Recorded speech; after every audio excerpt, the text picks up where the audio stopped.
All right, everyone, it is time for question 5. So here we go. Find the average rate of change of f on the interval from 0 to pi. Average rate of change is really just the slope, so what we're going to do is we're going to find f of pi minus f of 0 divided by pi minus 0, and that's just pi. So f of pi is going to be, this question kind of is scary because it definitely kind of has things you haven't really seen before, like e to the pi, but just don't freak out, just keep on writing. So we get e to the pi, and then cosine of pi is -1, minus 0, f of 0 would be e to the 0, which is 1, times cosine of 0, which is 1, all over just pi. The best way we can write that is negative e to the pi minus 1 all over pi. And that's as good as it gets. So it looks kind of weird, but that is totally correct. All right, part B says, what is the slope of the line tangent at f equals 3 pi over 2? So to find the slope of the line tangent, I almost read line tangent and started finding everything, but then I just realized they want the slope of the line tangent at f equals that. Really, that's just another way of saying, what is f prime of 3 pi over 2? That's what the slope of the tangent is at 3 pi over 2. So all I have to do is find f prime and plug in 3 pi over 2. So f prime of x in general is going to be, I'll derive e to the x, which is e to the x, and keep cosine, plus now I'm going to keep e to the x and derive cosine. Alright, so I derived e to the x, kept cosine, plus keep e to the x, derive cosine. And now I need to plug in 3 pi over 2. That's going to be e to the 3 pi over 2, and times cosine of 3 pi over 2, which is 0, because that's the x value when you only move down, and the x value when you only move down is 0 because you didn't move left or right, plus e to the 3 pi over 2 times negative, well, what's sine of 3 pi over 2? Sine of 3 pi over 2 is -1. So we have 0 plus e to the 3 pi over 2 times -1. Well, that's just e to the 3 pi over 2, because that's really just 1. E to the 3 pi over 2.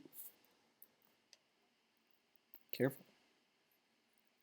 And that's it. That's the slope of your tangent line. Make sure you get the product rule correct. That is a crucial step for getting all your points on the free response question.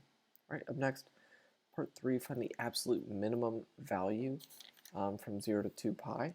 The good news about part 3 is we need to know the critical points of f of x, and we'll know that where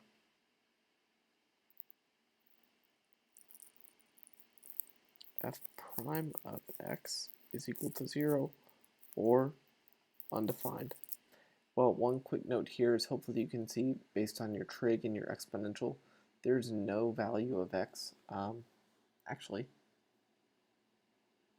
yeah, there's no value of x where this is undefined.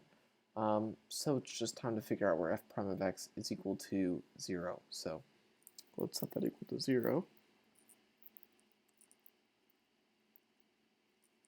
So I'll write it like this, minus e to the x sine of x. Just kind of dealing with that negative sign in a little bit of a different way. Now from there, what I'm going to do is I'm going to really notice here two things. One, you can factor out e to the x. It's the first big thing to notice. And two, e to the x, is never equal to 0. So the question is really, where does cosine of x equal sine of x? Where does this whole thing equal 0? But if you move the sign to the other side, you're really saying where's cosine equal to sine? This happens at 2 places from 0 to 2 pi. This happens at pi over 4 That's where both the x value and the y value on the unit circle are root 2 over 2 and positive root 2 over 2. And then also 3 pi over 4, where they're both 5 pi over 4 in quadrant 3. That's why I was thinking 3. 5 pi over 4, where they're both negative.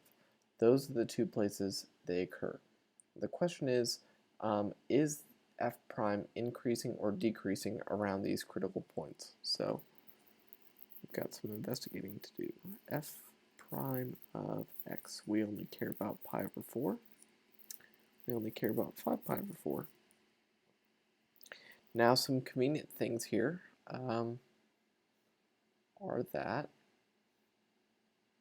this kind of gives us some good test values. So first, let's maybe think about what happens at, like, I don't know, pi over 6. So f prime of x, remember, is this whole structure. If you think about pi over 6, the x value is bigger than the y value. So e to the pi over 6, e to the pi over 6, those are the same thing. So then if you have a larger value, so in other words, since cosine is larger at pi over 6 than sine is at pi over 6, you have a positive times a bigger number minus a smaller number, which will overall be positive. Up next, this is kind of convenient because in between pi over 4 and 5 pi over 4, you have some good options like either pi over 2 or pi. So I'll just use pi over 2. If I use pi over 2, I'm going to have some positive value times negative 1. So this is negative. And then I'll skip the work here, but hopefully you realize this is going to be positive as well. So the absolute minimum is where your function's been decreasing and then starts to increase again. So that's going to happen at 5 pi over 4, it looks like. So I guess other things we should consider is we should consider the value of f at 0. What is f at 0? It is 1. We should consider f at 5 pi over 4, where our local min is. And at 5 pi over 4, you're going to get e to the 5 pi over 4 essentially times negative root 2 over 2. Definitely an ugly answer. And then what is f of 2 pi? Well, same idea again. F of 2 pi is going to be e to the 2 pi times 1. Now clearly, if you kind of work these out or think about these, this is the only negative value. This is positive, this is a larger positive, this is a negative, so this has to be the absolute minimum. Alright, and so the absolute minimum, notice when they say it like this, is the actual value, e to the 5 pi over 4 times negative root 2 over 2. They write it a little bit differently, but hopefully you see where that comes from. Alright, up next, part D. This question went a lot better than question 4. I hate question 4, although we're not done yet.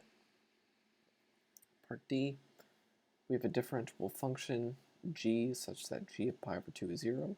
The graph of g prime is shown below. Find the value of the limit of f over g, or state that it does not exist. Okay, so what I'm going to do is I'm going to say by direct substitution. Sometimes it's nice to say this. I'm not sure you always have to. But as we approach pi over 2, we're going to get, essentially, so at least write the original problem, equals, what's f of pi over 2? That's e to the pi over 2 times 0, so that's 0. And let's see here, g of pi over 2 is 0. So this is indeterminate form. And you know what that means. If I don't have any better information here, I might as well apply L'Hopital's rule. And so now I have the limit as x approaches x approaches pi over 2,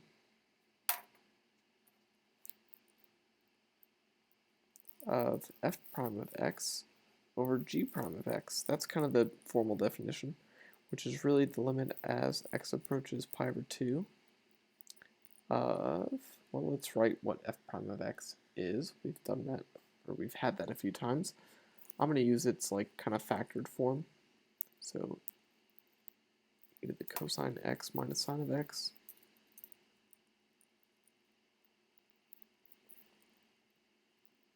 all over, I guess I'll just say g prime of x. I don't really have an algebraic way of writing g prime of x, but this time, when I plug in pi over 2, I'm going to get e to the pi over 2 times negative 1, and that's going to be over g prime at pi over 2 is 2.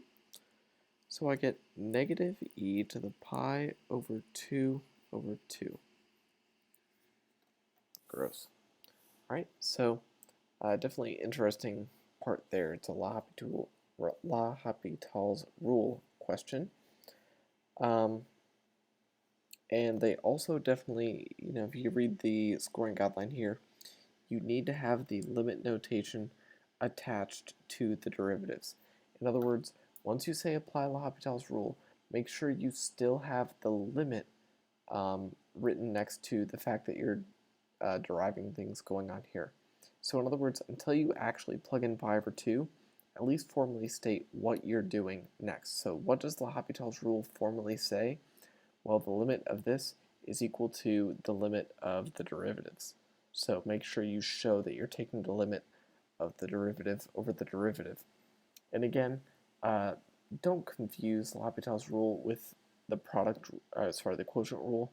They're two totally different things that are used in totally different times. L'Hopital's rule is only used when you're investigating the limit of a quotient that is either 0 over 0 or infinity over infinity by direct substitution, whereas the quotient rule says if you just have one function that is these two structures divided by each other, and I ask you to derive it, you then do the quotient rule. So just be careful, but hopefully this one, after getting past the weird notation, wasn't too difficult.